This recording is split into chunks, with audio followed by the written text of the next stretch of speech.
Leo అనే బాలుడు తన బొమ్మలను ఎంతో ఇష్టపడేవాడు. అతనికి కెప్టెన్ కాస్మిక్ అనే ధైర్యవంతుడైన అంతరిక్ష యోధుడు, బర్నబీ బేర్ అనే ముద్దైన మరియు తెలివైన టెడ్డీ బేర్, జూమ్ అనే వేగమైన రేస్ కారు, ఇంకా ప్రిన్సెస్ స్పార్కిల్ హూఫ్ అనే అందమైన యూనికార్న్ బొమ్మలు చాలా ఇష్టమైనవి. రాత్రి లియో నిద్రలోకి జారినప్పుడు అతని బొమ్మలు జీవత్వం పోసుకుంటాయి. బర్నబీ బేర్ నెమ్మదిగా దగ్గిన వెంటనే వారి సాహస ప్రయాణం మొదలయ్యేది.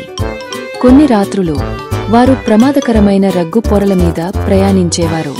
ఇంకొన్నిసార్లు బుక్ షెల్ఫ్ పై రహస్యంగా సమావేశాలు పెట్టుకుని బొమ్మల విషయాలు మరియు సాక్స్ రాక్షసుల గురించి చర్చించేవారు. కెప్టెన్ కాస్మిక్ హాల్వేల్లో పరిసరాలను పరిశీలించేవాడు. జూమ్ టేబుల్ కింద వేగంగా పరిగెట్టేది. ప్రిన్సెస్ స్పార్కిల్ హూఫ్ మంచం కింద ఒంటరిగా ఉన్న బొమ్మలను చూసుకుంటుండేది. ఒక రాత్రి ఒక కొత్త బొమ్మ వచ్చింది.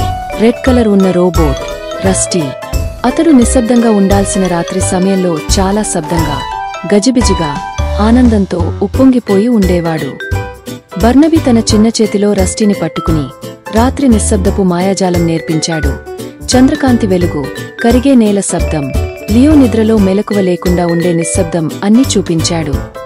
ఆ రాత్రి వారి లక్ష్యం మంచం కింద పడ్డ లియోకి ఎంతో ఇష్టమైన డ్రాయింగ్ను తీసుకురావడం. షూలేస్తో తయారు చేసిన గెరుపు హుక్, చిట్ట చిట్ట గదులు, ఇంకా అందరి టీం వర్క్తో వారు అది సాధించారు. డ్రాయింగ్ని రక్షించి తిరిగి నైట్ స్టాండ్ మీద పెట్టాక రస్టీ చిరునవ్వు చిందించాడు. ఇప్పుడు అతడు కూడా బృందంలో ఒకరిగా అనిపించుకుంది.